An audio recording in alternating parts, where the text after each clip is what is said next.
Vemos, nada más déjenme activar aquí la vista del orador. Ahí está. Sí. Este, compañeros, les comento, vamos a grabar el evento. Entonces, a ver si vamos a intentar también transmitirlo en el YouTube. A ver si nos sale, estamos experimentando, ¿verdad? Entonces, profe Morúa, ahí para, Gracias, Rafa. Gracias, Rafael. adelante, profe. Pues, compañeros, buenos días y bienvenidos todos. Doctor, bienvenido y muchas gracias por aceptar la invitación. Gracias a ustedes y disculpen la tardanza por el cambio de horario, ¿eh? Oigan, miren, en abril del 2004, los primeros días de abril del 2004, salió un artículo en La Jornada. El artículo se llamó Un campanazo de alerta. eh, y hacía alusión a la protesta fuerte que hicimos los maestros aquí en Chihuahua para hacerle un reclamo a Vicente Fox, ¿sí?, por la iniciativa que tenían de propuesta para reformar la ley del ISSSTE. Tenían una reunión en Misiones, Fox, todo su gabinete, el gobernador del estado, y estábamos fuertemente molestos los profesores por lo que estaba aconteciendo. Y decidimos irle a hacer el reclamo ahí a Misiones. Muchos maestros, unos desesperados, fueron a esperarlo al aeropuerto. Otros decidimos esperarnos en 6 para salir en manifestación a hacer ese reclamo. Nos encontramos con 2 retenes militares, 2 cercos militares. La astucia de los compañeros llevó a tumbar esos 2 cercos hasta llegar al centro donde estaba Fox y su comitiva. Ahí el Estado Mayor Presidencial también nos bloqueó. Sí. La indignación creció al grado de que el señor Fox nos mandó decir que había intención de escucharnos, que lo esperáramos a que terminara su evento con los empresarios. Pero resulta que al salir no nos recibió y la compañera Leticia le reclama con fuerzas su actitud. Y dice Fox, no le mientan a sus compañeros. Usted está mintiendo junto con sus compañeros de que hay una reforma a la ley del ISSSTE. Es mentira. Eso indignó tanto a los compañeros que tuvimos que atorar a Fox. Muchos le dieron a la camioneta donde iba el Estado Mayor Presidencial, no pudo actuar, pues, ¿no? La furia y la indignación creció. Todos sabemos, pues, lo que aconteció en lo posterior, 2007, se impone la reforma y bueno, las consecuencias ahí están. Hoy en día el tema está en boga por las promesas que se han estado haciendo desde el año pasado, desde el año antepasado, sí. Y hoy los profesores tienen expectativas sobre la cuestión del ISSSTE, sus pensiones. ¿Qué está pasando? Sí. ¿Hay demagogia en esto? ¿Se puede hacer o no se puede hacer? Dijimos, pues hay que platicar con el doctor Leal, sí, que tiene una gran experiencia en esto, sí. Y bueno, pues aquí estamos. Eso nos trae a la charla. Compañeros, el doctor Gustavo Leal es doctor en economía en la UNAM y es profesor de tiempo completo en la UAM Xochimilco. Sí. Doctor, bienvenido. Sí. Muchas Y gracias, ¿eh? adelante, compañeros, Adelante, muchas y a gracias. disfrutar de esta charla, ¿no? Claro Hay que mucho sí. que aprender. Pues bueno, en primer lugar quiero felicitarlos muchos por haber tomado la iniciativa para hacer este importante evento. Y en efecto, qué bueno que recuerdas esa importantísima protesta. Fue en efecto el primer campanazo a Vicente Fox, porque en ese momento estábamos enfrentando lo que se conoció como la iniciativa Ayala, ¿verdad? Así se llamaba. Era un primer borrador para reformar el ISSSTE. Y el campanazo que dio Chihuahua en esa ocasión sí tuvo enormes repercusiones. Entre ellas, pues hubo una ampliación, podríamos decir, de la agenda de debate de la reforma del ISSSTE. Tanto así que recordarán ustedes, luego vino el terrible resultado electoral de 2006 y la llegada de Calderón.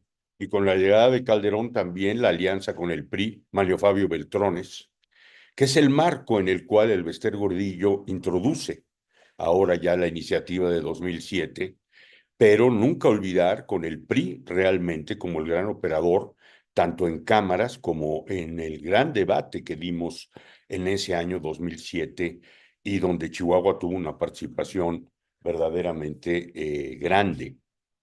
Así que yo quisiera empezar celebrando que hayas recordado ese campanazo y saludar con mucho gusto a Chihuahua y decirles que en muchas de las visitas que he hecho con frecuencia a Chihuahua, pude personalmente atestiguar junto con mi equipo que el movimiento Resiste consolidó en Chihuahua tal vez uno de los frentes más sólidos en materia de la interpretación de la ley que se votó en 2007, particularmente el artículo 10º transitorio, ¿verdad? La tradición jurídica del Estado de ustedes y el gran nivel que ha tomado el debate garantiza que siempre los foros que organizan ustedes sobre la reforma de la ley del ISSSTE tienen alto nivel en términos del conocimiento de la ley y eso siempre me ha alegrado mucho. Así que los felicito, les agradezco mucho la invitación y claro que les preparé una buena bomba para celebrar la ocasión que tenemos porque sí, las cosas han cambiado y estamos ante un nuevo horizonte que he tenido el gusto de compartir en muchas otras ocasiones con la coordinadora y ahora con muchísimo gusto con ustedes en Resiste Chihuahua. Así que lo que vamos a hacer hoy es ponernos a punto en dos grandes temas. Primero, la novedad que hay que celebrar fuertemente del triunfo de la doctora Claudia Sheinbaum como presidenta de la República y la oportunidad que nos da para ampliar el debate de pensiones. Y en segundo lugar, la agenda del ISSSTE, que es tan importante para ustedes porque es la institución básica de seguridad social que está a cargo, podríamos decir, de todo el apartado B, un universo amplio que debe ser mucho mejor atendido, esperamos, en la administración que está empezando ahora con la doctora en el año 24 y hasta el año 30. Así que esos dos temas nos van a llevar inmediatamente a sentar posiciones, que es lo que yo creo que requiere en este momento el futuro del debate y celebrar con ustedes los años que llegan trabajando con una agenda que voltea al futuro y que no nada más se quede reconstruyendo los hechos que ya hemos analizado durante muchos años sobre la privatización del fondo de pensiones del ISSSTE. Entonces, lo primero que hay que celebrar, hay que reiterarlo, es que el enorme triunfo de la doctora Claudia por el partido Morena, por la magnitud de votación que hay detrás de ese triunfo, es sin lugar a dudas una segunda oportunidad para que el partido Morena, ahora con el Poder Ejecutivo, gran fuerza en cámaras, y muy probablemente veremos una modernización del Poder Judicial, intente remodelar de fondo el sistema de ahorro para el retiro, el sistema de pensiones. Más allá, por supuesto, de los programas sociales y que evidentemente tenemos que celebrar en la medida que estos programas han dotado a una parte de la población de una capacidad de consumo que no tenían y que tienen muchos ángulos que son objeto de análisis y de interés. Pero particularmente debemos separar estos programas sociales, y eso es lo que vamos a hacer hoy, examinar los tres parches, que esa es la palabra exacta, con que heredó López Obrador a la doctora Claudia para el siguiente sexenio. En materia de pensiones, realmente no se hizo un cambio profundo como el que se podía haber aguardado, que iba a venir como una administración con el aire que portaba en 2018 el triunfo del licenciado López Obrador. Este es un tema importante que hay que abrir a debate. No es suficiente lo que se hizo y lamentablemente lo que tenemos, sobre todo por parte del propio partido Morena y algunos de los representantes que llevaron a cabo estos parches, es una defensa inmediata de esto, como si hubiera habido reformas. Y lo que vamos a empezar señalando en esta plática es que de ninguna manera hubo ninguna reforma, porque una reforma implica un cambio en el sentido de la orientación de la política pública, que en este caso no se dio y que más bien prosiguió la inercia neoliberal que acarreamos en materia de pensiones desde 1982. Ese es el primer punto que vamos a empezar a examinar, la naturaleza de esos parches y qué podemos hacer frente a ellos. El segundo gran tema que tenemos que examinar es que la doctora Claudia aludió desde el principio en campaña a que habría previsiblemente una iniciativa de reforma del ISSSTE. Esto se ha ido desdibujando cada vez más. En las últimas reuniones que sostuvo la coordinadora con el presidente López Obrador, se habló de ajustar un año en la tabla del artículo 10º transitorio para permitir una mejora en las condiciones de jubilación, cuestión que también ha ido poco a poco diluyéndose. Y finalmente, una de las últimas declaraciones de la presidenta, ya como presidenta, y que es importante abrir a debate también, es que desde su punto de vista las agendas de la coordinadora y las agendas del CENTE, del sindicato oficial, podríamos decir, coinciden. He tenido oportunidad de platicar este tema con muchos compañeros de la coordinadora y quisiera empezar señalando que esto no es exacto. No hay ninguna coincidencia entre las agendas del CENTE y de la coordinadora en materia de pensiones. ¿Por qué digo esto? Porque justamente, aunque les parezca increíble, para tratar de hacer coincidir estas posiciones, yo creo que después de haber escuchado a la doctora Claudia, Alfonso Cepeda, que es el secretario general del Sindicato Nacional de los Trabajadores de la Educación, fue a visitar Puebla, fíjense ustedes, el 28 de octubre. Y en esa ocasión, vean ustedes lo que dijo de palabra. Nuestro sueño es que desaparezcan las cuentas individuales y que todos nos ubiquemos en el sistema de reparto o de beneficio definido. El pensionista tiene un capital aproximado de 500,000 millones de pesos, que bien pueden ayudar a este cambio de régimen de cuentas individuales al régimen de reparto. Esto fue lo que dijo Cepeda en Puebla el 28 de octubre. Esto es absolutamente contrario a lo que él ha sostenido, primero como secretario general, apoyado por actuarios que tenemos perfectamente definidos, y ahora fíjense ustedes, como ya por el partido Morena, como presidente de la Comisión de Seguridad Social del Senado de la República. La propuesta del CENTE jamás consideró superar el sistema de cuentas individuales. Lo que ellos propusieron siempre, aunque nunca lo han publicado, es también interesante, no se han atrevido a hacer pública su posición de reforma para el ISSSTE en materia de pensiones, a diferencia de lo que hemos hecho todos los demás, es que se recargara el ahorro solidario con 2 puntos más para los trabajadores de pensioniste, es decir, pedirles recursos extras, cosa que no hizo AMLO con el ajuste que le hizo el apartado A en diciembre del año 2020. No es cierto. Esta declaración es una declaración política para que se diga entonces que coincide con la agenda de la gente. No pueden coincidir. Necesitarían hacer una propuesta pública donde conociéramos qué proponen estrictamente de una reforma estructural para rearmar el sistema de ahorro para el retiro. Y no solo, como veremos a continuación, en el debate de otro de los parches, el llamado Fondo de Pensiones para el Bienestar, ellos lo consideran suficiente, siendo que es un parche para un número reducidísimo de trabajadores que evidentemente en ese momento la secretaria de Gobernación alcalde presentó como si fuera una gran reforma. No lo es y lo vamos a examinar hoy. Se necesita hacer algo frente a eso, que es lo que le vamos a solicitar directamente a la presidenta Claudia para el próximo sexenio. Así que con esto empezamos.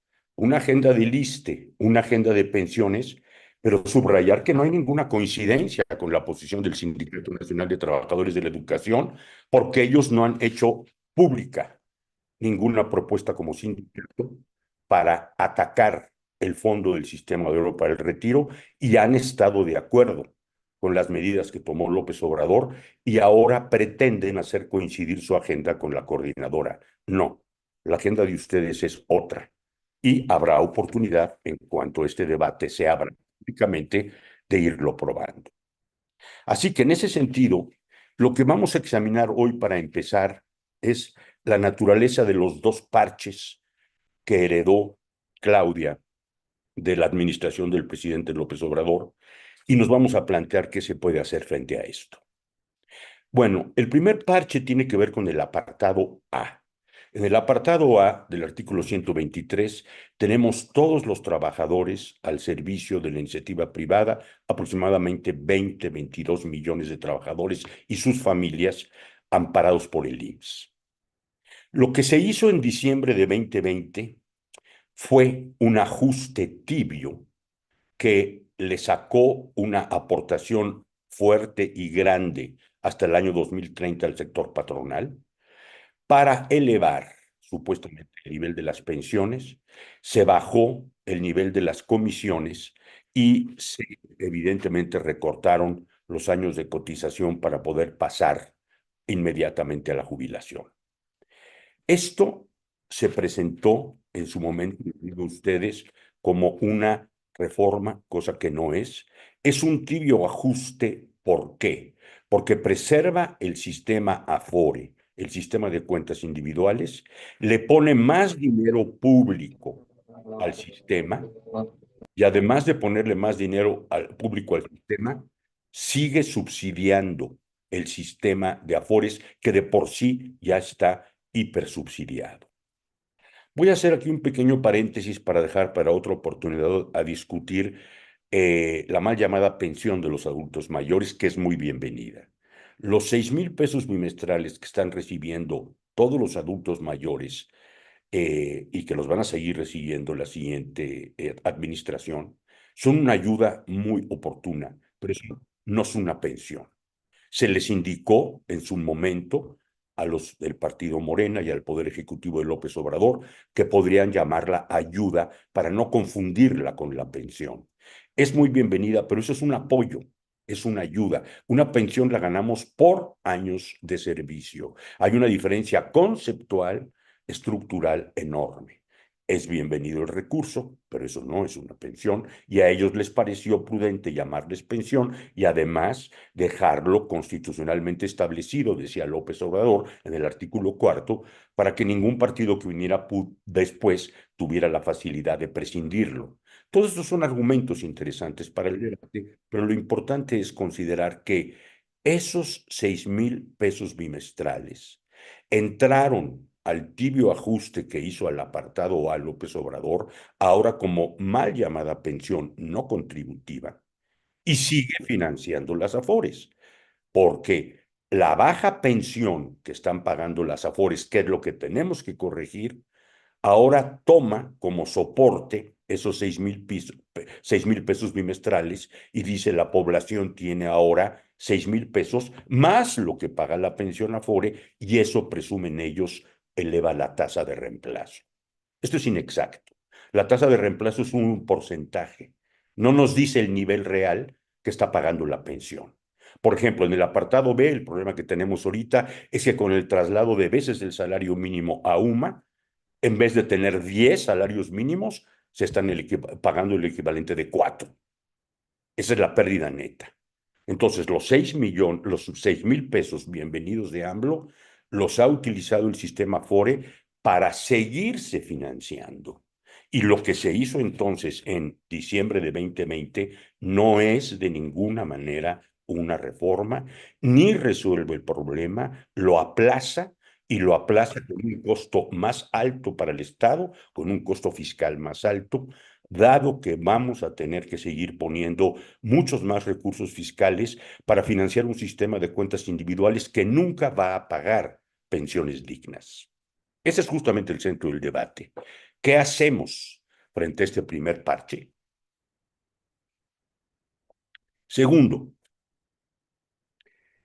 casi al terminar el año 2024, se presentó también el debate sobre este fondo para el bienestar. Este es todavía más complejo que el del apartado A, porque miren ustedes, fue elaborado por un grupo de técnicos incompetentes dentro del propio gobierno del partido Morena. Quienes elaboraron esto mintieron, porque dijeron que se trataba siguiendo las palabras de López Obrador, de construir una salida para evitar sangría que había generado la reforma de Cedillo neoliberal al IMSS en 97 y justamente la reforma Calderón-Beltrones al ISSSTE de 2007. Es decir, atender los daños neoliberales al sistema de pensiones y para todos. No es exacto. Lo que se aprobó ahí vuelve a ser un parche peor hecho que el que hicieron en el apartado A. Es responsabilidad de un grupo de funcionarios de la Comisión de Salarios Mínimos, de la propia secretaria alcalde en ese momento, secretaria de Gobernación, que comandó buena parte de los enfoques de estos equipos y que ella publicitó como una gran reforma, cuando en verdad aquí lo que se hizo fue cubrir a un universo muy pequeño. Pero además es muy interesante, armaron un traje a la medida como para los que hicieron justamente la propuesta, los funcionarios de la Comisión de Salarios Mínimos, por ejemplo, que son víctimas de la ley Cedillo en el IMSS de 1997. O sea, solo cubren a los afectados en cuentas individuales del apartado A, que son efectivamente este universo a partir de la ley 97, y a los que están en pensioniste para el apartado B. La pregunta es, ¿dónde están todos los demás? ¿Cómo pueden presentar una solución para todos? ¿Cómo publicitaba así la secretaria alcalde? Aquí tenemos una propuesta para todos. Falso. Es para un universo chiquitito. Fueron entonces a ver a Claudia, que entonces ya era candidata a la presidencia, y le hicieron una cuenta. Y le dijeron, con los recursos que tenemos, con eso nos alcanza hasta el año 2030. Efectivamente, porque es muy poca gente la beneficiada y porque la mejora es en el nivel más bajo de las pensiones, lo cual, por cierto, no está mal ayudar a los de más abajo. Pero esto es una propuesta para todos, ni es lo que había dicho López Obrador, en el sentido de hablar con una mejora estructural a todo el sistema de ahorro para el retiro. Ahora verán ustedes por qué nunca va a haber coincidencia entre la propuesta de ustedes, el CENTE, y la propuesta de CEPEDA en el Sindicato Nacional de Trabajadores de la Educación. Lo que dice Claudia ahí no es exacto, no hay coincidencia. Ellos militan por preservar el sistema de Afores. La coordinadora no. La coordinadora está poniendo sobre la mesa la posibilidad de que se haga otra cosa. ¿Qué es lo que se tiene que hacer? Lo vamos a tratar de plantear al final de esta pequeña charla.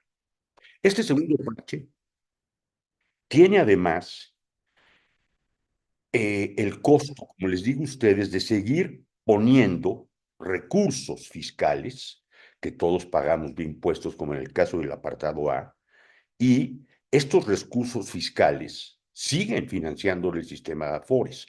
La estructura de financiamiento de este Fondo de Pensiones para el Bienestar está financiando directamente a pensioniste. Si se recuerdan ustedes en las ceremonias en que se inauguró todo esto, estaban los funcionarios de la Comisión Nacional del Sistema de Ahorro para el Retiro de la Cuarta Transformación, pero con un enfoque tan neoliberal como sus precursores panistas o priistas. Y se podría decir exactamente lo mismo de los funcionarios de pensioniste. Están ustedes oyendo un funcionario de una Afore. No se trata de un programa de seguridad social pública, intergeneracional para todos.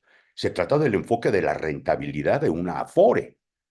Es más, ahora sabemos que en este momento tan complejo se ha entrado a financiar con Afores a la firma Iberdrola, justamente en el conjunto de empresas estas que fueron un conflicto y enfrentamiento con López Obrador. ¿Quiere esto decir que las Afores no deberían dar esas rentabilidades financiando? Claro que no. Adelante. Pero abramos el debate sobre el uso de esos fondos. ¿A quién benefician? ¿A los trabajadores o a las ganancias de las Afores? Hasta ahora ha sido a las ganancias de las Afores. No tenemos una proyección con un sentido social diferente, porque los parches del periodo de López Obrador preservaron el modelo y lo siguen financiando con mucho más recursos. Por eso le hicieron la cuenta a la presidenta Claudia y le dijeron con eso nos alcanza. Y si se revisan las propias declaraciones de ella, esas fueron. Sí nos alcanza. Y no solo ella, el secretario de Hacienda, Rogelio Ramírez de la O, dijo, ya hice la cuenta. Sí alcanza. ¿Hasta cuánto? Hasta 2030, dijo él, un poquito más.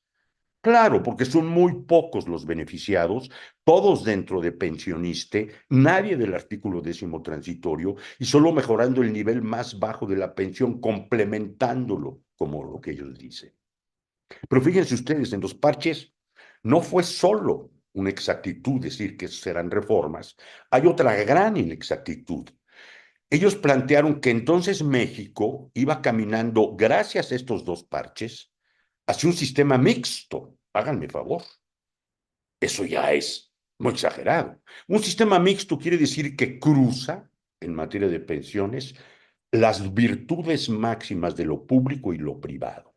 Es decir, el sistema Afore más un fondo público que tuviera el Estado. Uno se pregunta, ¿dónde está en México el fondo público? No existe. Lo que existe es una industria hiperfinanciada, las Afores por el propio gobierno, y con los parches de los 6 años de AMLO, más financiada. Eso no es un sistema mixto, es un sistema privado desequilibrado. Eso es lo que tenemos ahí. Si ven ustedes el debate chileno ahorita, si ven el debate colombiano, van a ver qué interesante. Ahí sí se está discutiendo un futuro para el sistema de pensiones en general. Aquí no. Salieron con que vamos en la vía de un sistema mixto. Eso es demagogia y particularmente es demagogia que metieron desde las cámaras, porque el sexenio pasado, las dos comisiones, tanto en el Senado como en la Cámara de Diputados, estuvieron en mandos del partido Morenas. ¿Dónde estuvo el debate? Lo que tuvimos ahí fueron porristas de estas decisiones de parche que se presentaron durante la administración de López Obrador. Como verán ustedes, el tema es claro y no nos deja ninguna duda. Hay que hacer algo. ¿Qué se puede hacer? Lo primero que se puede hacer es abrir un debate nacional de fondo sobre el sistema de ahorro para el retiro. Vuelvo a mencionar incidentalmente el caso chileno. Si ustedes revisan lo que ha pasado en Chile con el presidente Boric, no lo van a solucionar como en México tampoco se solucionó el sexenio de AMLO. Es decir, no se va a poder sacar el debate de las pensiones de la órbita financiera, que es donde cayó por Cedillo. Pero sí hay algo nuevo en Chile que no tenemos aquí. La sociedad se ha informado mejor. Han hecho comisiones, han hecho debates, han invitado expertos, opinan los trabajadores, opinan los conocedores, opina en general, valiendo la redundancia, la opinión pública. Hoy Chile sabe perfectamente por qué el sistema no funciona y qué es lo que se podría hacer.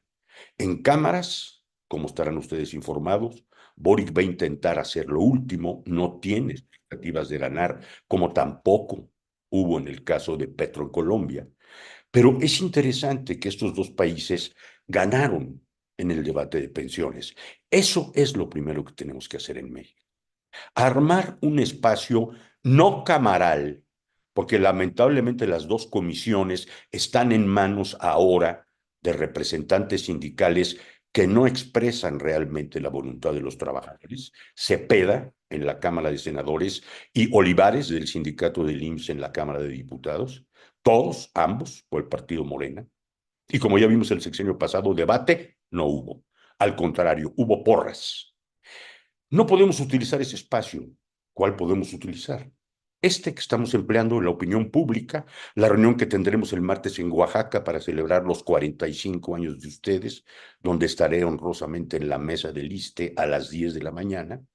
Ahí podemos abrir el debate invitando a quién, a la presidenta, a que ella abra un espacio propio para que se discuta de fondo el sistema de pensiones, no para que los porristas de Morena nos vengan a decir que aquí hay un sistema mixto o que se presentaron dos reformas que atacan de raíz el problema, lo cual es completamente inexacto.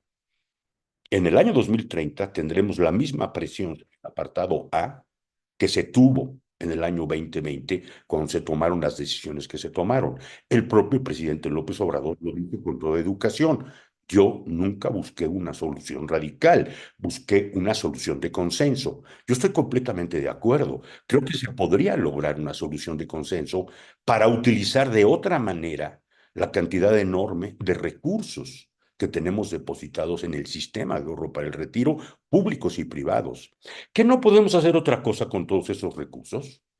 Tenemos que seguir escuchando a la Comisión Nacional del Sistema de Ahorro para el Retiro, ahora con un funcionario de la Cuarta Transformación, diciendo lo mismo que los liberales, o tener en el pensioniste o en la unidad de valores y pensiones de la Secretaría de Hacienda funcionarios que hablan exactamente como José Antonio Meade, el candidato derrotado por el PRI en 2018, que además fue un funcionario durante muchos años del sistema de Europa del Retiro. Su carrera política empezó en la CONSAR, se podría decir.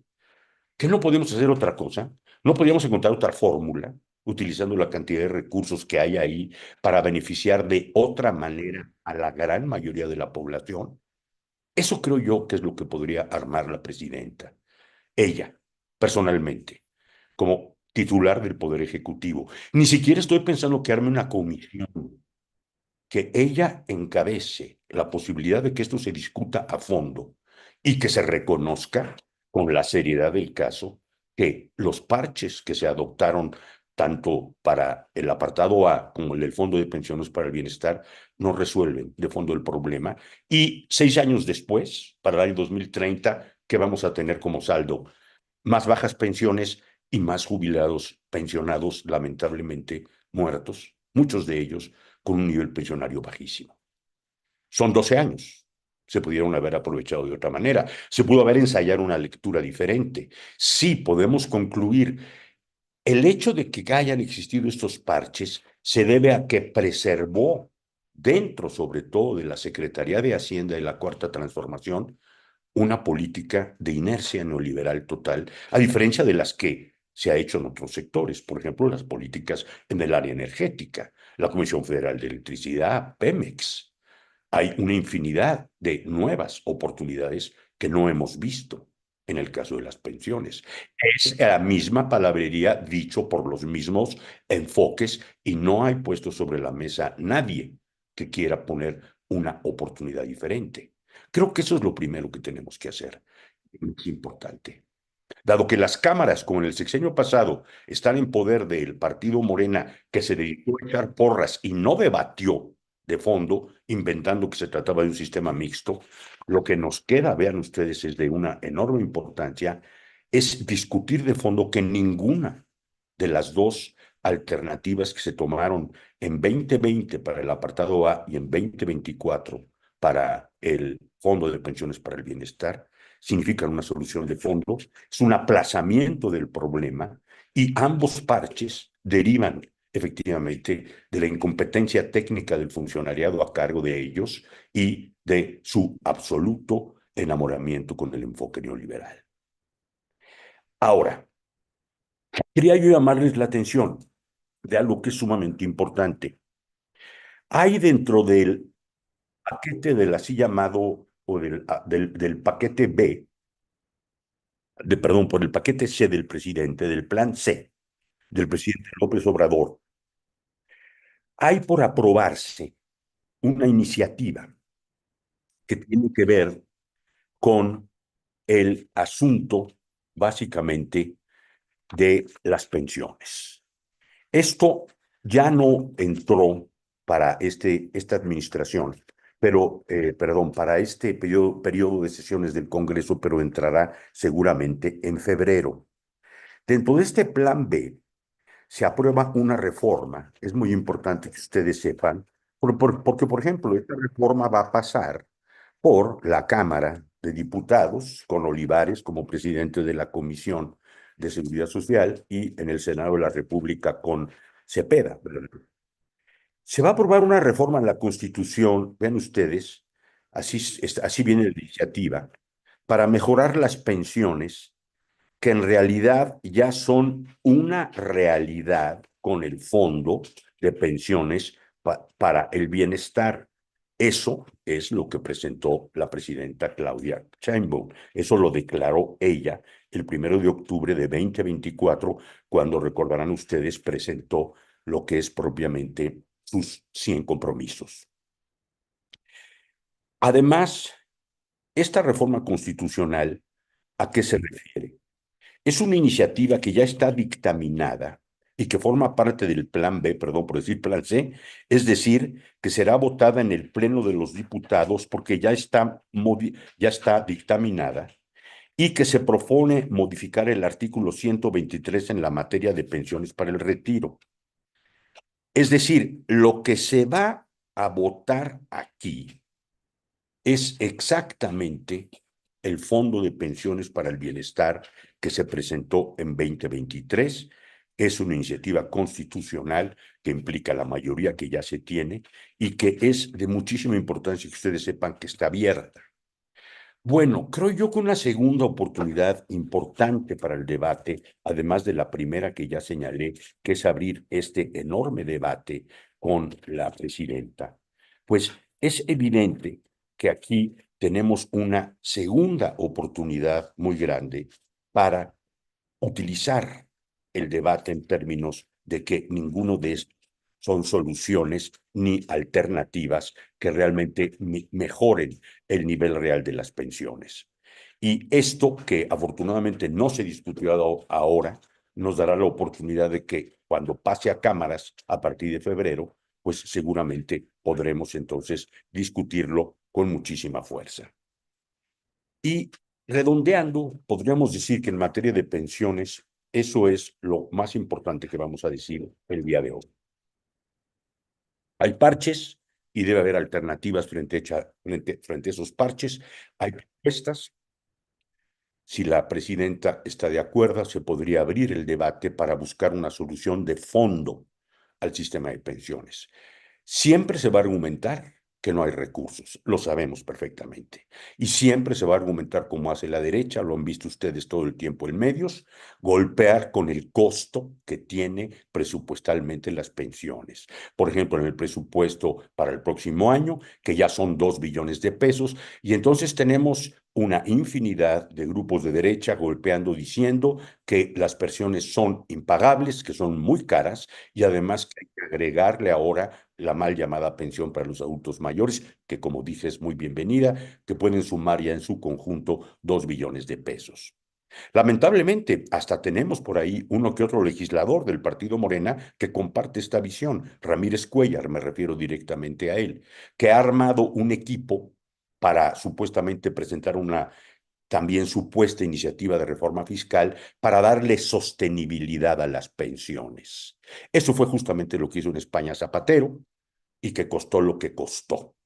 Hacer de las pensiones un asunto de sostenibilidad. Hay la derecha en México, como digo, y muchos otros grupos como el Centro de Estudios e Investigaciones Presupuestarias que hacen de eso su negocio, exagerar con el sistema de pensiones. Bueno, frente a esto lo que decimos es, sea quien sea el gobierno, las pensiones se pagan. Y los 2 billones van a subir a ser 3 y los van a tener que seguir pagando. Ese no es el tema. Discutir pensiones no es un asunto financiero, es un asunto de ver cómo se usan los fondos de mejor manera. Y no es un tema de sustentabilidad, es un tema de justicia social. Ahí está la diferencia entre una pensión ganada por años de servicio y un apoyo, como los 6,000 pesos bimestrales oportunos que entrega la ayuda de AMLO.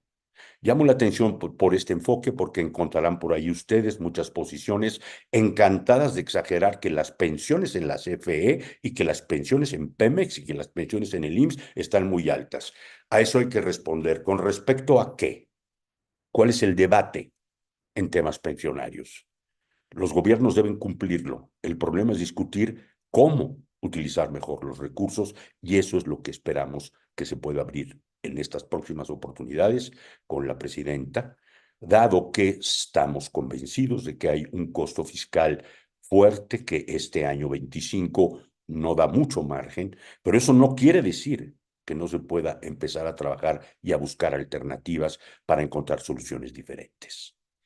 Este es el primer tema que vamos a tratar hoy y por supuesto en la ronda de preguntas y respuestas, con mucho gusto atenderé las inquietudes que queden sobre él, dado que es solo una panorámica. Y el segundo que quería yo mencionar especialmente es el de la agenda del ISSSTE. Tenemos la novedad de que ahora está al frente del instituto Martí Batres, que venía de estar en la Ciudad de México. Evidentemente, Martí Batres no tiene el conocimiento técnico que se requiere para manejar una institución como esta y ha hecho muchas propuestas de entradas, muchas de las cuales, desde mi punto de vista, suenan más bien como para tratar de no generar un conflicto y tratar de entenderse con quienes evidentemente se benefician de las prestaciones de este instituto. Pues de eso justamente se trata. Lo que quiero proponer en la segunda parte de esta charla es que, así como el debate de pensiones debe seguir buscando nuevas alternativas, exactamente igual debe abrirse el debate sobre la calidad de las prestaciones que está dando el ISSSTE. Estamos hablando evidentemente de las 21 prestaciones y todo el universo que cubren para los casi 2 millones de trabajadores amparados, y no solo, insisto, como quiere Cepeda del CENTE, desviar el asunto hacia el pensionista y el manejo de los recursos que se podría hacer ahí. Hay un área particularmente sensible sobre la cual Martí Batres tendría que dar una respuesta. Primero, en materia de pensiones, él puede decir, no tenemos recursos, el costo fiscal de modificar la reforma del ISSSTE es muy caro, no depende de mí, en las dos cosas tiene la razón. Pero ¿qué sí se le puede pedir? Se le puede pedir que él, sin costo, porque eso no lo tendría, instale un equipo dentro del ISSSTE para hacer un estudio con una propuesta posiblemente de modificación de la ley del ISSSTE. O sea, porque si él se va a escudar todo el tiempo que no tiene un quinto, pues evidentemente se puede pasar todo el sexenio, si es que lo dejan ahí, además, como director general todo el sexenio. Puede seriamente encabezar él, a nivel del ISSSTE, un equipo que hable con todos los que estudiamos esta temática sobre qué se podría hacer en materia de pensiones en el ISSSTE. Si realmente la voluntad que él está expresando tiene algún sentido que pueda concretarse, lo primero que podría concretar es una propuesta alternativa, dado que viene de un gobierno no neoliberal, para la reforma del ISSSTE. Eso no le costaría, porque tiene gente en su equipo. Tiene evidentemente el director del espacio, tiene una dirección, finanzas. Se podría perfectamente poner al funcionario que tiene la IA a pensar nuevo. Y estaríamos el resto de los que estudiamos estos temas completamente de acuerdo de participar en ese diálogo. Entonces, lo primero que podríamos hacer es pedirle que hiciera eso. Que no dijera que no es un problema nada más de recursos, claro que no los hay. Incluso el debate que habría sobre la posibilidad de modificar la tabla para un año del 10º transitorio, pues virtualmente hasta donde hemos seguido las reuniones con la presidenta ya no están existiendo. Por tanto, armar un equipo para poner posibilidades, estudiar posibilidades dentro del este sería bienvenido y eso no cuesta. Eso sería lo primero. Y lo segundo, básico y muy importante, es tomarse en serio la responsabilidad de la reforma en materia de los servicios de salud.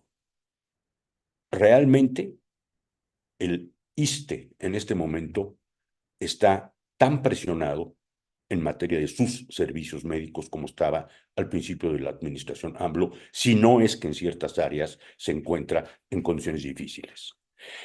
No creo yo que hubiera que celebrar, trato de ser claro aquí, aplaudimos lo que llaman nacionalización de los servicios del ISSSTE. En efecto, por ser víctima de la reforma de Calderón, el ISSSTE fue una especie de campo de ensayo para la tecnocracia neoliberal. Tomar en consideración solo simplemente que Guillermo Soberón, como presidente de la Fundación Mexicana para la Salud, formaba parte del equipo que estaba reformando el ISSSTE, tomen ustedes en cuenta. Eso lo metió Yunes en 2007. O todo el enfoque en materia de salud para todavía complejizar más por el lado privado los servicios respecto a la ley del IMSS 1997, que ni Cedillo se atrevió con sus tecnócratas a modificar, sí modificaron en el seguro de salud del ISSSTE. No podemos menos que celebrar que hayan metido lo que Rosa Isela, actualmente secretaria de Gobernación, ha presentado en reiteradas ocasiones como una agenda de privatización, de nacionalización, perdón, de los servicios privatizados del ISSSTE. Sí, se ha avanzado mucho en eso. Incluso hay casos lamentables porque lo que se hizo en Guerrero cayó después del huracán y se perdió buena parte de la costosa inversión que se había hecho ahí. Pero eso de ninguna manera quiere decir que sea suficiente lo que se ha hecho, porque los servicios no están mejor que como deberían estar, y esa es la tarea principal de Martí Batres ahora. Ahí sí tenemos un problema de recursos. Se necesitan más recursos para el ISSSTE, por supuesto, muchísimos más. No solo para la asistencia médica, sino en general para el conjunto de las 21 prestaciones que se manejan. Pero si hay un área de urgente atención, es la mejora de los tiempos de espera y del abasto, particularmente en el instituto empleado por el Magisterio Nacional y todos los trabajadores al servicio del Estado, que como ustedes saben, con la pérdida de los seguros complementarios, quedaron solo con ese espacio de seguridad social. Está el tema ingente de la vivienda, que ya ha sido tantas veces mencionado ahora, que está teniendo un enfoque diferente, pero que debe trasladarse también hacia el manejo del apartado B y en lo que tiene que ver estrictamente con el 5% de la aportación, aportación que hacemos y hacen los patrones, nuestro patrón en el Estado, en el apartado B, al COBISTE. Es interesante observar que estos años sí representaron la posibilidad de recuperar esto que, insisto, han llamado la nacionalización de los servicios del ISSSTE, pero es importante decir que esto no es en este momento suficiente para expresarlo en términos de una estrategia de mejora real de los servicios. E incluso no estuve revisando declaraciones para presentárselas hoy a ustedes del propio Martí Batres. He optado por no presentarlas para no perder tiempo y tal vez recuperar de mi intervención preguntas que ustedes tuvieran más de fondo sobre algunos de los temas que hoy más o menos estuve examinando. Pero sí hay aparentemente una buena voluntad de diálogo y también a veces una declaración de buena intención como orientación general para los próximos años. Sí, pero tiene que concretarse y tiene que concretarse de alguna manera, porque si no, miren ustedes, esta mejora efectiva de los 21 servicios debe ser inmediata. No es un asunto que deba ser subordinado, como en la etapa neoliberal, como decía yo antes, efectivamente a un conjunto de lenguajes que tienen que ver con el financiamiento de la red de seguridad social. Evidentemente que la red de seguridad social requiere un financiamiento, pero su misión principal es poner ese financiamiento como una meta intermedia para una meta final, y la meta final es prestar mejores servicios de pensiones y en general los que abarcan las 21 prestaciones, y sobre esto, digo, no tenemos por el momento ninguna propuesta concreta. Ahora, sí quisiera mencionar, no deja de ser igualmente un tanto cuanto, tal vez inoportuno que Martí Batres haya mencionado el programa del IMSS, la clínica es en nuestra, del IMSS Bienestar sobre todo, que está copiada de La Escuela es Nuestra, y que es un programa muy controversial. Y él, en una mañanera, dando más bien la impresión de quedar bien con la presidenta, retoma la posibilidad de que el IMSS, de que el ISSSTE asumiera este programa de la clínica es Nuestra. Llamó mucho la atención porque me parece a mí que no está en los ejes centrales de lo que sería su responsabilidad en este momento, que es mejorar efectivamente los servicios, sobre todo me refiero a los servicios de salud en términos de el abasto y los tiempos de espera y la enorme dificultad que está habiendo para atender los padecimientos crónicos degenerativos que, como ustedes saben, si no son oportunamente atendidos, pueden tener una consecuencia absolutamente fatal. Y en este mismo sentido decirles que la iniciativa que les menciono, que se va a discutir en febrero del año que entra en cámaras, es altamente lesiva para el ISSSTE. Y este es un tema que también habría que tratar con Martí Batres de la mayor urgencia. Porque esta iniciativa, recordarán ustedes, toma recursos del ISSSTE para financiar el Fondo de Pensiones para el Bienestar. Si alguien necesita recursos, es el ISSSTE. Los necesita con extrema urgencia. Entonces, por ejemplo, se habla de que cuando hay decomisos o cuando se venden instalaciones que corresponden al ISSSTE, esos recursos pasan directamente al financiamiento del Fondo de Pensiones para el Bienestar. Llamó la atención, esos recursos son del ISSSTE, esos recursos son para brindar mejores servicios en el ISSSTE.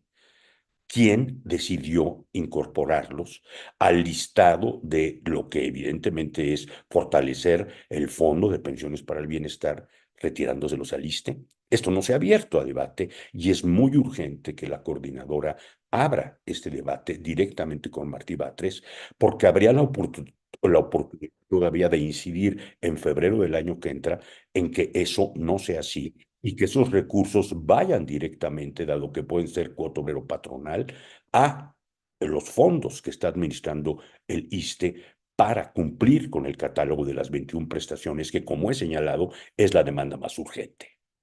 Como verán, en esta pequeña charla hemos recorrido solo dos pequeños temas, haciendo algunos comentarios de fondo. Primero, la urgencia de abrir un debate sobre el desafío de nuestro sistema de pensiones.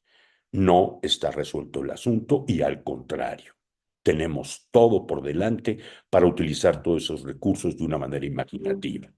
Segundo, la urgencia de mejorar los servicios del ISSSTE para el apartado B, aprovechando el impulso del nuevo gobierno, intentando que no se quede nada más con volver a reiterar la bien hecha tarea de renacionalizar el ISSSTE, sino considerar que el instituto tiene 21 prestaciones, de las cuales una de las principales es la mejora de los servicios médicos y que ahí se requieren muchos más recursos. Mientras más tenga, mejor será evidentemente la atención. Había considerado también tratar con ustedes hoy el tema candente de los enfoques preventivos y los enfoques curativos, porque en el ISSSTE poco vemos sobre la posibilidad de hablar de una atención primaria de la salud, pero creo que para hacer esta la oportunidad que habíamos considerado, este primer conjunto de argumentos son suficientes. Así que con esto les agradezco muchísimo su atención y me pongo a sus órdenes para cualquier aclaración que quisieran hacer, ¿eh? Muchísimas gracias por invitarme.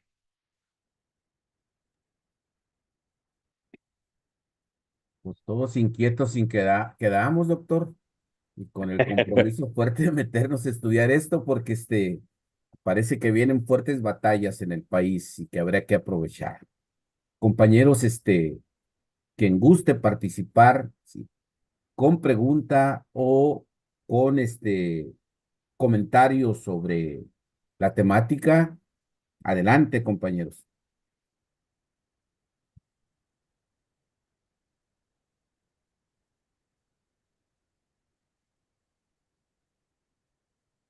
Profesor Rosalío, ¿alguien más?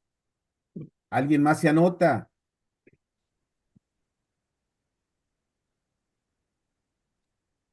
El micrófono lo tiene apagado, Rosalío.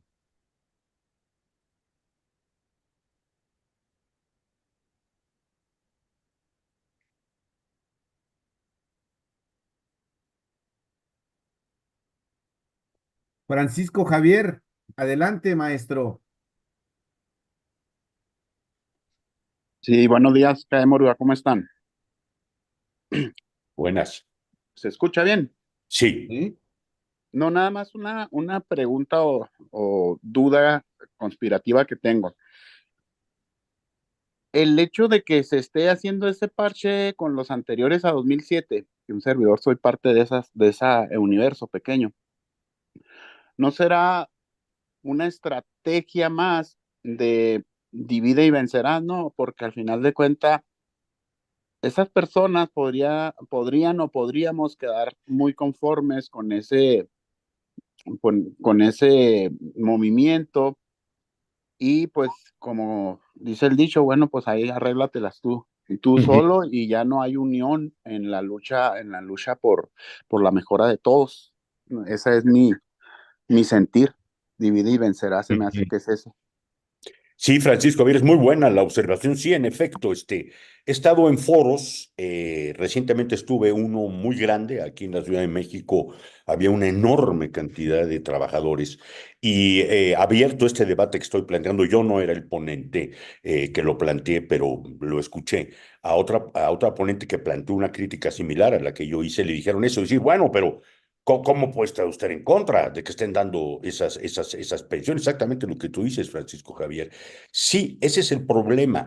En el diseño de este grupo incompetente al cargo de la entonces secretaria alcalde para el Fondo de Pensiones para el Bienestar, sí se privilegia solo no, sí se privilegia solo un universo, no es una solución para todos. Entonces tú tienes toda la razón. Sí se para. ¿Cómo se contrarresta? Con lo que estoy diciendo. Discutamos el conjunto del sistema de pensiones. O sea, no se trata nada más los que tienen Afore en el IMSS, la ley 97, y los de pensionistas, sino todo el sistema de pensiones. Vamos a ver por todos. Y sobre todo, algo que ya no quise insistir para no pues recargar la exposición del día de hoy, un diseño para los jóvenes, para la siguiente generación, que evidentemente están siendo víctima de condiciones de trabajo, un mercado laboral diferente y sobre todo un impacto de las tecnologías diferente. Vean ustedes, por ejemplo, lo difícil que ha sido conciliar solo este examen para dar seguridad social a los trabajadores de las plataformas, ¿no? Es muy complejo el universo y lo mismo pasó con las trabajadoras domésticas. O sea, sí se aprobó la iniciativa, el IMSS hizo el estudio, se hizo la prueba piloto, etcétera, pero el nivel de afiliación es muy bajo. Con las plataformas, esto apenas ha sido aprobado en cámaras, falta que esto se promulgue y evidentemente tenemos que hacer foros también para examinar cuál es el alcance real y los retos que desafían todo esto para los trabajadores jóvenes, ¿verdad? Entonces tienes toda la razón, Francisco Javier, la manera de contrarrestar eso es ver por todos. Y por eso yo decía, lo mejor es que la presidenta tome el tema y abra el debate nacional, porque va a decir, no tengo recursos ahorita, por lo menos en 2025, ok, entonces vamos a discutir opciones, de todos modos, vamos a buscar qué se puede hacer, ¿no? Pero no quedarnos con la celebración, como decía antes Francisco Javier, de que estamos en un sistema mixto o que estos ya son reformas. Eso es faltar al análisis. Esa sería mi respuesta, Francisco. Rosalío, usted había levantado su mano, nada más que tiene su micrófono apagado, Rosalío.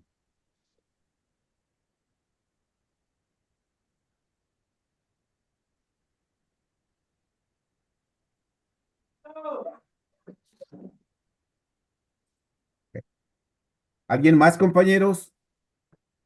El profe Noel había levantado la mano, profe. Noel, adelante, Noel.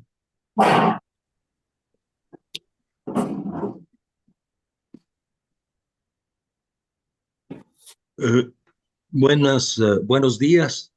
Eh, Gracias, doctor Gustavo Leal. Es un gusto escuchar sus opiniones y gracias a las compañeras y compañeros que se han unido a esta importante convocatoria que nos hicieron los camaradas de Ciudad Juárez.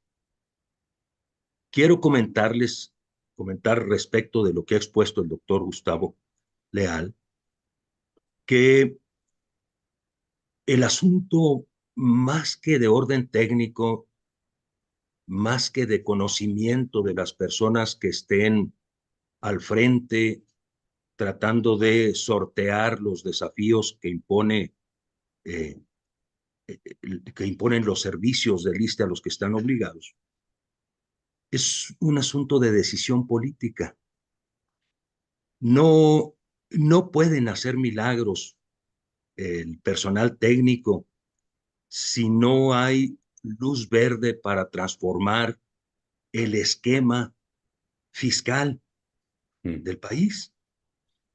Mientras que eh, eh, eh, el esquema presupuestario del país, que tiene que ver con en qué se destina el dinero, mientras no se inviertan las prioridades, no se modifiquen las prioridades para el uso del dinero público, no hay conocimiento, por muy fregón que sea, capaz de hacer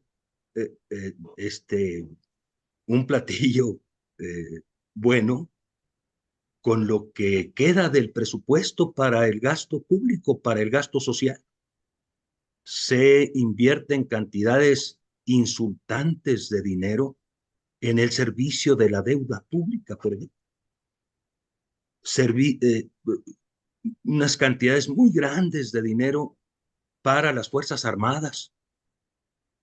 Es decir, hay prioridades en el país que desvelan cuáles son las preocupaciones de los gobernantes que están a cargo, de las personas que están en el poder ejecutivo y en los otros poderes.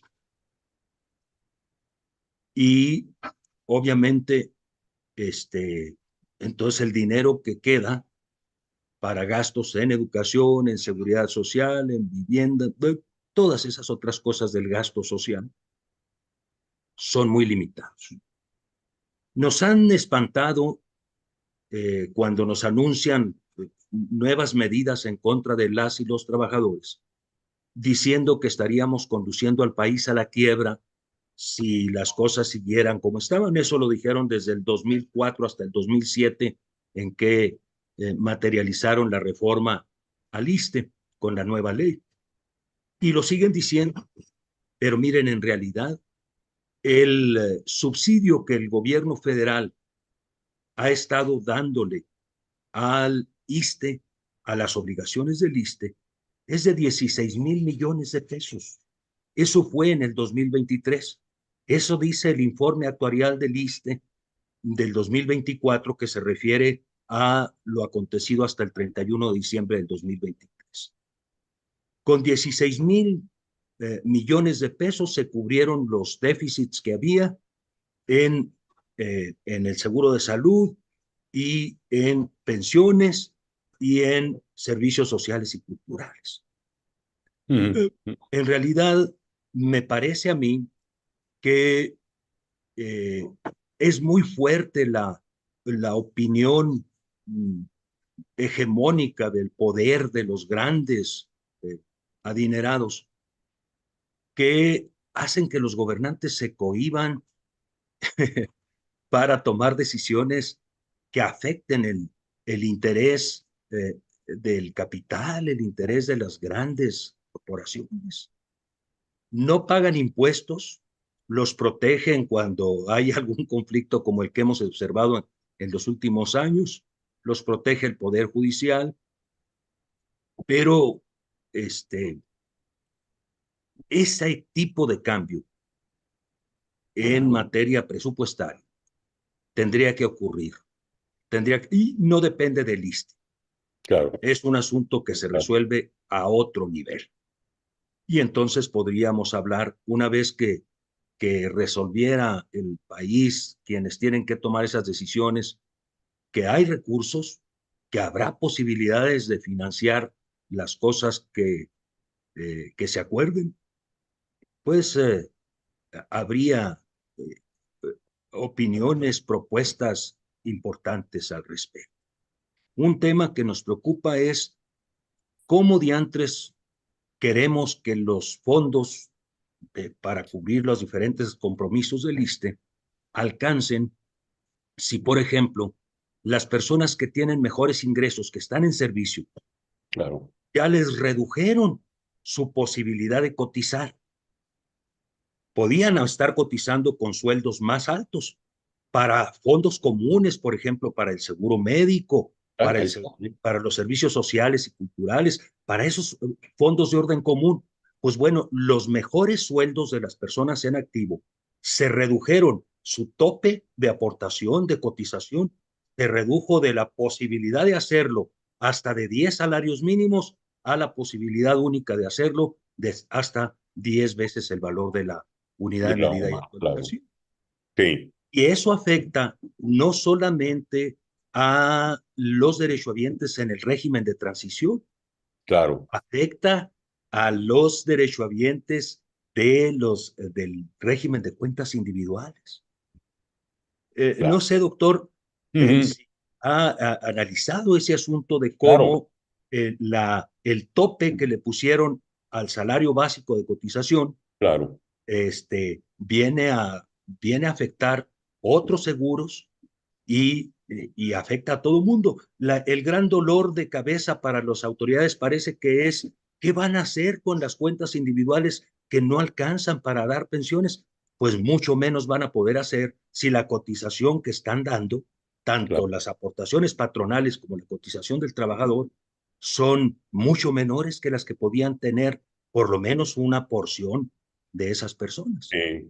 Ahora, es bueno tener en cuenta que hay una cantidad grandísima de derechohabientes del ISSSTE que tiene sueldos de cotización menores que 10,000 pesos. Claro, claro. Menores que 10,000 pesos. Es un asunto de orden salarial. Así es. No Así. puede remediarse cuando ya está la persona pensionada si no se remedió el asunto de sus ingresos cuando estaba en activo. Porque Claro, tenemos porcentajes altísimos, arriba de un 35% de personas derechohabientes del ISSSTE tienen ingresos con los que claro. cotizan al ISSSTE muy Exacto. bajos, muy requisitos. Sí, Noel, escucho con mucho gusto Gracias. todas tus intervenciones, estoy completamente de acuerdo. Y claro, justamente cuando digo, Noel, vamos a abrir el debate, me refiero justamente a cosas como las que usted ahorita está considerando. Entonces, vamos por partes porque dijo usted cosas muy interesantes. Primero, sí, el asunto es que, por eso decía el riesgo con Martí Batres, decir, no, bueno, yo tengo la mejor intención, pero no tengo recursos. Oiga, eso no es suficiente. Forme un grupito y vamos a ponernos a trabajar, ¿no? Eso no le va a costar nada y pónganse a pensar, ¿no? Porque esa posición pues, es muy cómoda. Sí, tengo la mejor intención, pero no tengo recursos. Claro, ahora, a la presidenta habría que decirle, no, no hay recursos ahorita, pero vamos a pensar qué podríamos hacer. O sea, es como un espacio, no el de tiempo, en que podríamos imaginar soluciones para combinar los recursos de otra manera. Y aquí es donde está justamente el problema. Lo que usted dice es muy correcto. Eh, sí, mientras el enfoque es el de los recursos, estamos como MID, el priista. Porque ese de a tiro sí es la visión más pura que tenemos de la tecnocracia neoliberal para el sistema de pensiones. Es con las reformas a los sistemas de pensiones, Noel, mexicanas en el apartado A y en el B, IMSS, ISSSTE, usted se hace cargo de su pensión. Entonces él dice, nosotros ya no tenemos problema, el gobierno mexicano ya no tiene problema. No, claro, lo individualizaste. O sea, esa es la cabeza, a eso me refiero, ¿no? Sí, se acabó, eso resuelve el problema. No, no resuelve. Ese es el famoso problema de cómo individualiza la pérdida social y privatiza la ganancia, que se queda en pensionista y en el sistema pobre, ¿no? Pero eso es interesante porque esa es la lógica. El gran riesgo es que, como pasó con López Obrador en Hacienda, ¿no? Todos los secretarios que tuvimos ahí, haya este mismo enfoque en los siguientes 6 años de Claudia. Ahí es muy importante hablar con ella y decirle, no se puede dar un paso, rompan esa especie de ancla del financiamiento. Hay que ver qué se puede hacer. Y entonces viene el gran riesgo, Noel. Estos grupos, por ejemplo, hay este funcionario cercano a Morena, Esquivel, Gerardo Esquivel, que eso dice, formemos un grupo para hacer una reforma fiscal que financie las pensiones. Ahí está el riesgo. Es decir, no, no, no, las pensiones se van a financiar igual. Más bien tienes que reequilibrar como lo hacen todos los años. Si se fijan lo que acaban de hacer ahorita al distribuir, sea el gobierno que sea, las pensiones se pagan. Ese es un compromiso. El debate es cómo organizas un mejor sistema. Entonces, no, no vamos a presentar una reforma fiscal para hacer sostenible el sistema de pensiones. Es el enfoque, Noel, el que es importante introducir al debate. Es un enfoque nuevo. Uno. Luego, de lo que menciona, también muy importante, si se fijan, el apartado B comparado con el A es mucho más estable en los ingresos. Eso es muy interesante. Los trabajadores del apartado B tienen una estabilidad laboral que difícilmente tiene el apartado A. ¿Dónde se ve eso? Pues vean ustedes la cantidad de descuentos en nómina por crédito. ¿Cómo le echan el ojo al apartado B? Por la estabilidad. Por ejemplo, un profesor puede tener los 30 años de antigüedad, 35. Sí, eso es muy interesante. Eso se podría aprovechar, ¿no? Para diseñar de otra manera los recursos que tenemos. Esa gran estabilidad que existe en el apartado B, para usarla de otra manera con los recursos, tanto los que están en pensionista como los que tenemos, los usamos en el artículo 10º transitorio, combinar de otra manera. Y entonces ahí luego cuentas, ¿sí? No empiezas al revés, diciendo, no, a ver, tenemos tanto, que fue lo que hicieron con el Fondo de Pensiones para el Bienestar, tenemos tanto, pues hacemos un traje a la medida solo para los de cuentas individuales y sacrifico a todos los demás. Por ejemplo, pensar en el caso nuestro, en el apartado B, dejas casi fuera la totalidad, lo que estaba señalando muy bien Noel del nivel de cotización que tenemos ahorita. Pero ahí viene el último comentario justamente en ese sentido. Fíjese qué importante, Noel. Lo que es estratégico que se podría abrir y hablar con la presidenta es que la sociedad ganara la certeza de que el nivel de la pensión depende del salario base de cotización. Si mejoras el salario base de cotización, hay evidentemente una mejora en el péndulo de la pensión. Si no, no la hay, te lo come tanto el proceso inflacionario como el conjunto de lo que se paga por concepto de las prestaciones sociales que están fuera propiamente del SBC, del salario base de cotización, ¿no? Eso es una cosa muy importante porque alcanzar eso a nivel de la conciencia de todo el pueblo sería muy importante porque, por ejemplo, en la defensa de los contratos colectivos de trabajo o de las CGTs, ahí el punto central debe ser siempre para la dirección sindical, porque acuérdese, ¿no? Luego lo están, sí son 4% de aumento y 7% por fuera, ¿no? Que no computa.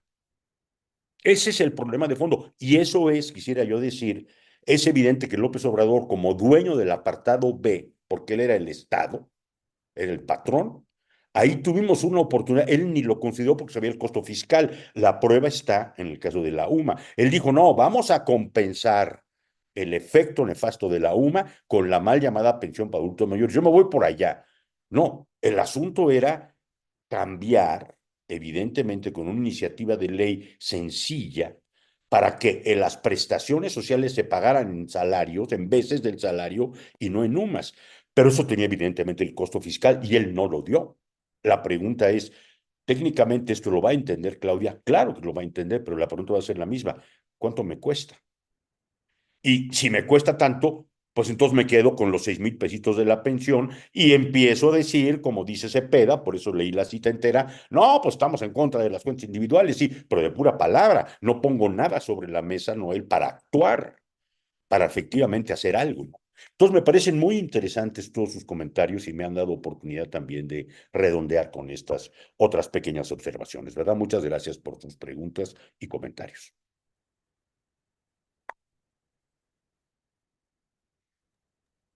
Gracias, Noel. Gracias, doctor. A Hay usted. algunas preguntas Gracias. por ahí en el chat. ¿Me parece si las revisamos? Sí, Preguntan algunos compañeros, no nos gustaría que se fueran con esa inquietud. ¿Sí? Hay varias, vamos a verlas. Pregunta para el doctor Leal.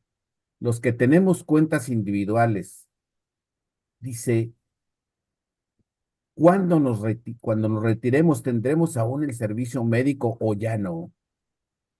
Eso lo no, pregunta, ay, canijo. Nos parece.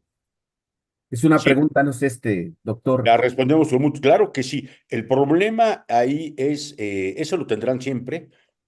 El asunto está en la calidad de lo que se está dando, digamos, que era lo que yo trataba de presentar en mi intervención, ¿verdad? ¿Qué servicio es el que se está dando y cómo se podría mejorar? Pero la respuesta no tiene duda. Claro que lo tendrán, independientemente de estar en las cuentas individuales. Las cuentas individuales son sobre todo para el establecimiento del nivel de la pensión. No afecta, podríamos decir, directamente la prestación del servicio médico. Esa sería la respuesta, Rafa, sí.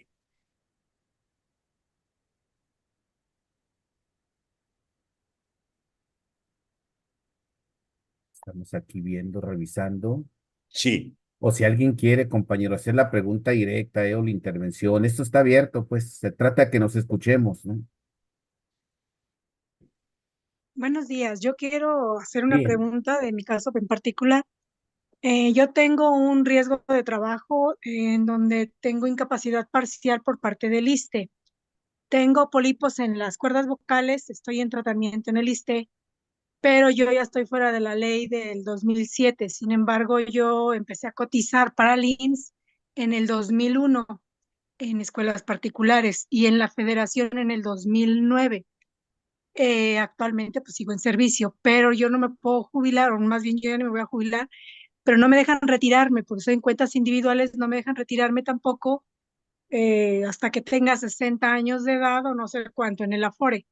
¿Hay alguna propuesta para el caso de nosotros que, bueno, pues, o sea, para el ISSSTE yo voy a seguir así en tratamiento, con, pues, tratamientos paliativos o hasta que me puedan operar los pólipos? Y bueno, pues para la SEP tendré que seguir trabajando hasta que tenga 60 años de edad. Tengo 51 años de edad y 16 años de servicio en la federación.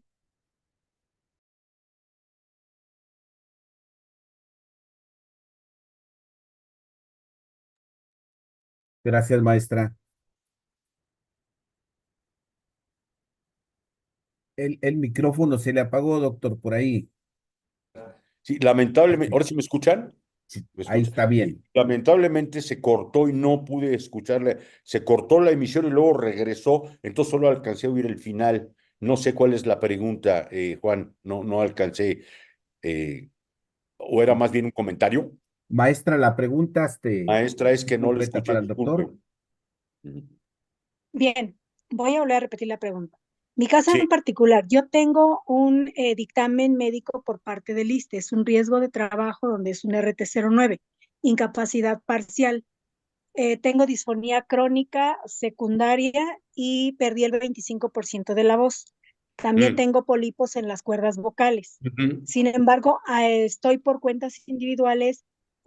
Yo empecé a cotizar para el IMSS primero porque empecé a trabajar en escuelas particulares desde el 2001 y después en el 2009 en la federación.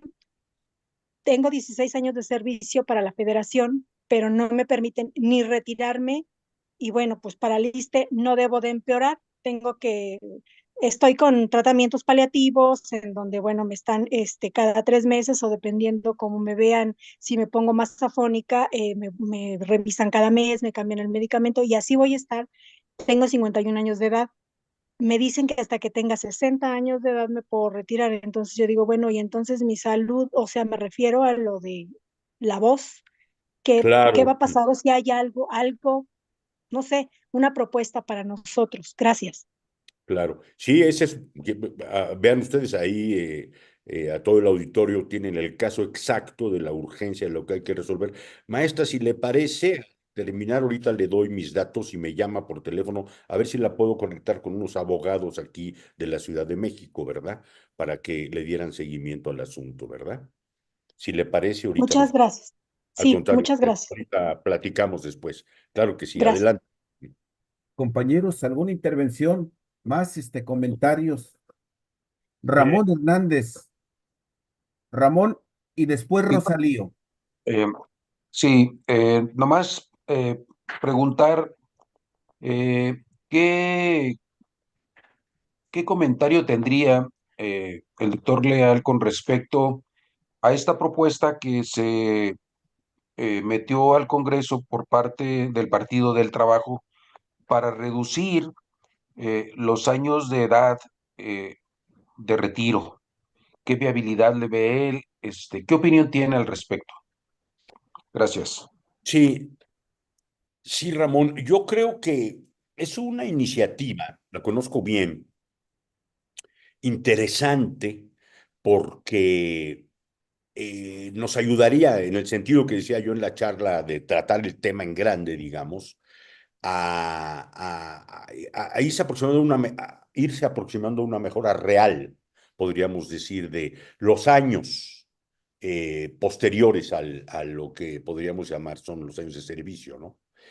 El problema es que a mí no me quedó claro en esa iniciativa la base de financiamiento, no la advertí, digamos, con la claridad que me hubiera gustado, pero yo la ventaja que le veo es que abre la posibilidad, Ramón, de discutir algo que casi no se discute, que es la verdadera agenda de jubilados y pensionados no tiene que ver tanto con esta idea de que ya trabajaste y luego vas a tener el tiempo de ocio, sino una nueva etapa de la vida, digamos.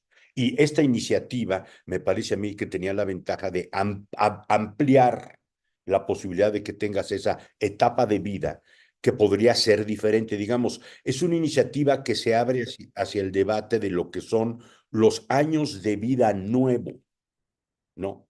Porque también para las visiones gubernamentales, la política de jubilados y pensionados es, bueno, entretente los años que te quedan, ¿no? En vez de hacer de esos años que quedan otra experiencia de vida. Digamos, un tema que no se discute, es otra vida, digamos, ¿no? Sobre todo si los años pueden ser a partir de los mientras estás todavía más fuerte, más lleno de energía, digamos de los 60 años en adelante, lo que puedas vivir, ¿no? Ya sabes, hay también, Ramón, esta visión de decir, bueno, es que la gente se va a jubilar tan pronto cuando, por ejemplo, las estupideces que dice Slim, no sé si lo han oído improvisar, dice realmente lo que uno ve, con todo respeto se ha dicho un ingeniero que no entiende casi nada, ¿no? Y dice puras tonterías en materia. No, pues es mucho, eso no hay que pagarlo ya sencillamente, ¿no? Tal y como está, por ejemplo, ahorita el contrato colectivo de los trabajadores telefonistas, ¿no? Donde hay un porcentaje de jubilados muy alto ya, ¿no? Entonces, eso es lo que yo vi ahí y me parece un tema, Ramón, sumamente interesante, muy nutritivo para abrir el debate de los años en que vas a tener otra calidad de vida, es otra vida. Digamos, en México casi no discutimos eso, pero en España, en Holanda, en Francia, el tema es un tema muy candente, porque se trata de tu siguiente etapa de la vida, ¿no? Y eso es lo que yo vi ahí, Ramón, en esta iniciativa. Esa es mi opinión. Gracias, doctor. Profesor Rosalío, nada Sí, más prenda su, por favor, su micrófono, lo tiene apagado, profesor.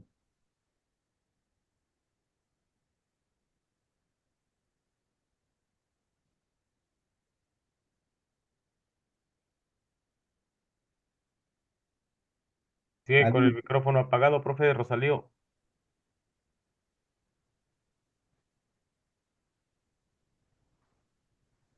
En lo que el profe Rosalío activa el micro, hay una pregunta que le hacen aquí al doctor Leal de ¿qué documentos nos recomienda para lectura y análisis de ese tema?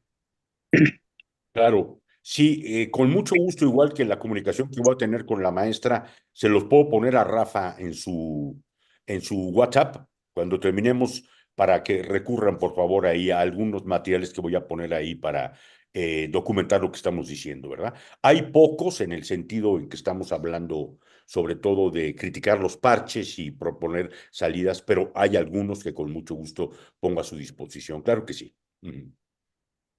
no. ¿Se oye? ¿Se oye? Ahí Se mero oye. se escucha, Rosalío. Sí se escucha. Muy bien. Bueno, disculpen la premodernidad y la tecnofobia en materia de esto. Eh, Les diría lo siguiente. ¿De qué depende de que haya buenos salarios y pensiones dignas en una sociedad? Al menos en dos cosas. Uno, el nivel de organización y compatibilidad del mundo del trabajo y la capacidad del Estado para responder a los requerimientos de los trabajadores. Por lo menos, hay otras cuestiones internacionales de qué tanto se destina a la guerra, etcétera. No nos meteríamos en eso, por lo menos en esto. Y aquí el futuro inmediato no es halagüeño. El mundo del trabajo en México sigue dominando en las representaciones sindicales por el charrismo, ahora metido en Morena. Ahí vean lo que ya hace Pedro Aces y toda esa bola, ¿no? Y Cepeda, etcétera, etcétera. Y un Estado empobrecido que destina la mayor parte de los recursos a otros asuntos que no son del interés del mundo del trabajo. Se mencionaba la deuda pública que tiene niveles trágicos en México. Más de 1 billón solo para intereses y comisiones en este año. Más que las pensiones para el bienestar, etcétera, más que todo eso. ¿Qué no se podría hacer una auditoría a la deuda pública? No estamos diciendo que hay que pelearse con Trump, no, no, no. Una auditoría para ver a qué se destinaron estos recursos y ponerlos en claro. Y lo otro, una reforma fiscal a fondo que grave las grandes ganancias de Slim, de la REA, etcétera, etcétera.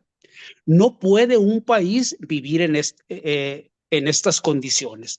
Por otro lado, ¿cuáles países tienen un sistema de pensiones, diríamos, dignas, por ponerle un adjetivo? Puede ser otra cosa. ¿Y qué modelo de organización social y estatal es el más adecuado? Habría que echar un vistazo a qué pasó en los países del socialismo real en términos de pensiones, que es lo que más se acerca, diríamos, a un sueño posible de los que nos reclamamos anticapitalistas. Esto habría que verlo a fondo.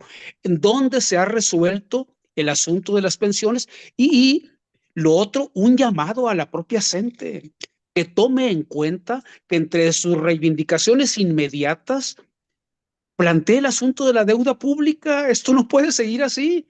Peña Nieto lo dejó en 10 billones. Andrés Manuel en cerca de 17 billones. Entonces, a este ritmo, ¿a cuánto lo dejaría Claudia? Claro. Hasta ser insostenible la propia vida del país. No sería posible, no es viable un país con ese nivel, por un lado, de recaudación y por otro lado de la orientación del gasto.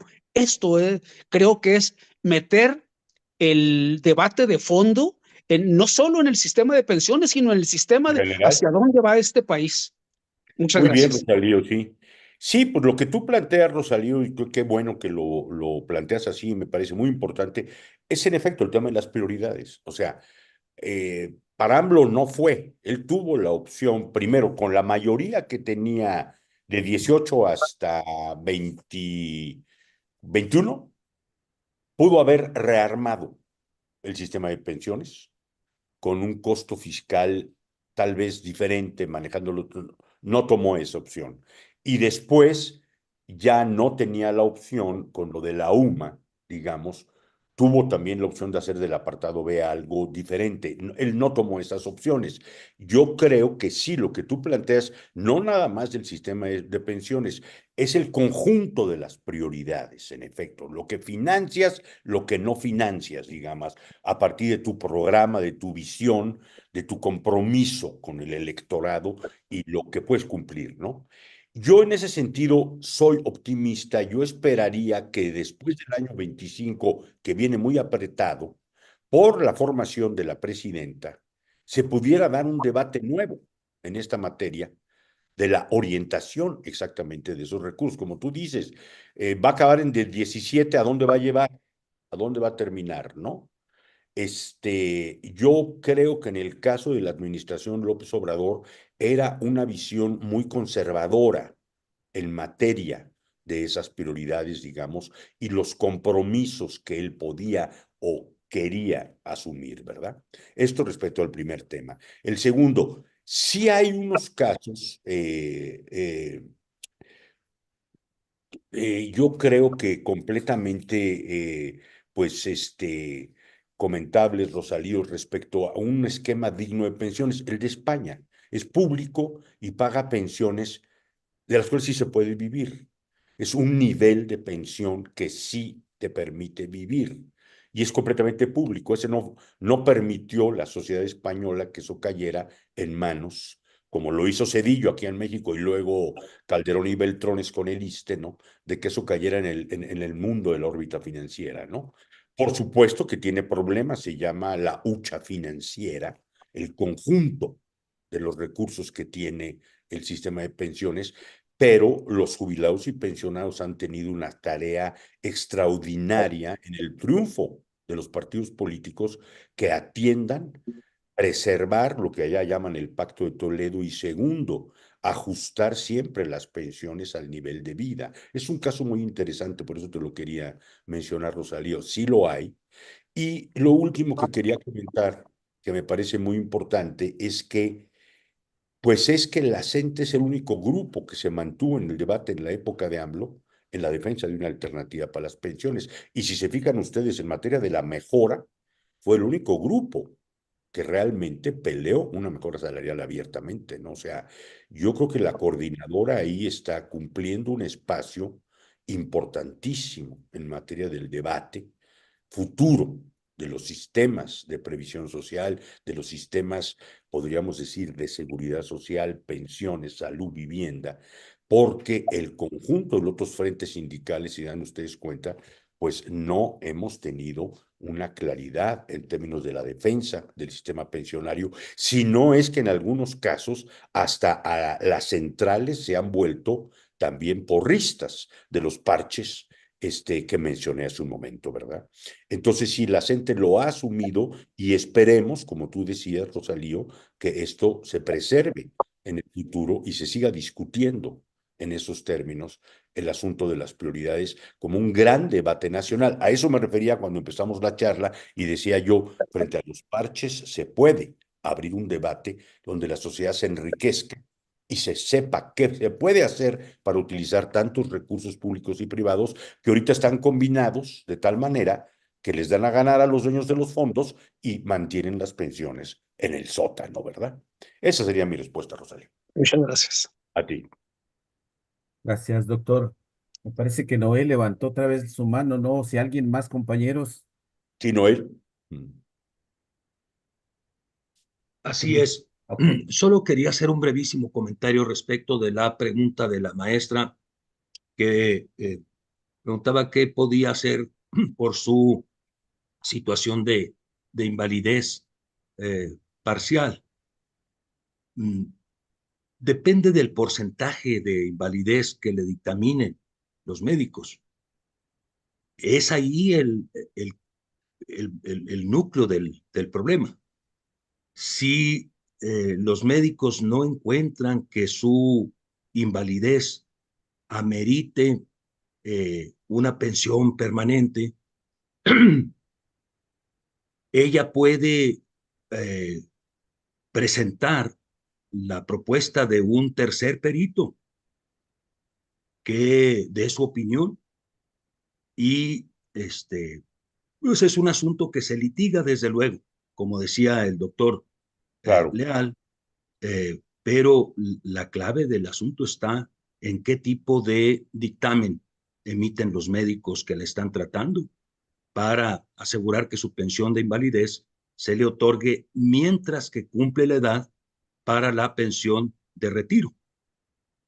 La pensión de invalidez se cubre con fondos públicos, con fondos comunes, por mientras que llega a la edad de ser acreedora a la pensión de retiro.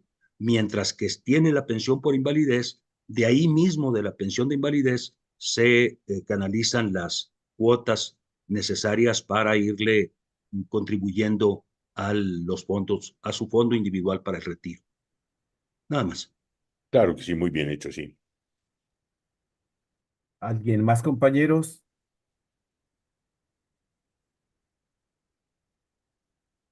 Rafael.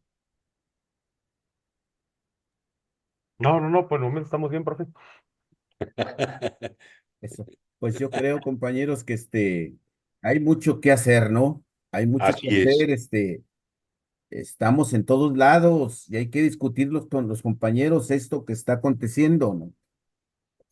Hay que decirles, compañeros, necesitamos movernos, ¿no? Miren, yo quiero agradecerle así sinceramente al doctor Leal A que sus nos haya órdenes. acompañado en esta charla.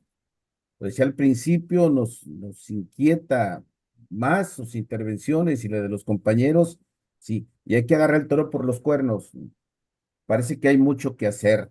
Él dice que se va a Oaxaca, otros compañeros andarán en otro lado, pero hay que estar poniendo el grano de arena, estar dando lata, así como los Exactamente. sábanos en todos lados, ¿no?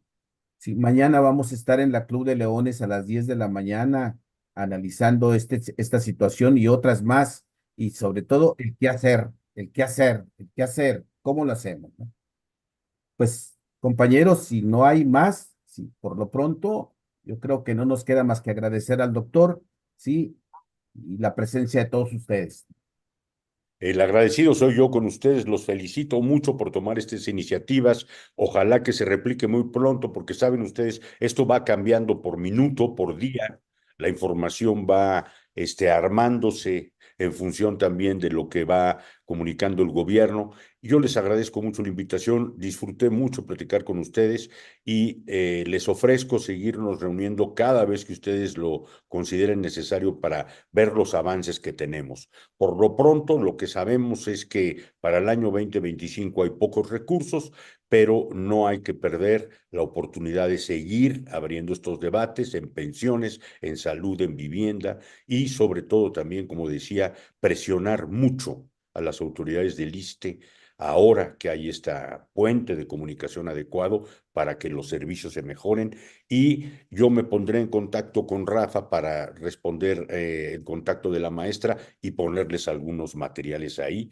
Además del gusto de saludarlos nuevamente, me despido y hasta la próxima. Muchísimas gracias. Gracias, Gracias. doctor. Gracias, compañeros. Que tengan Gracias. buen día.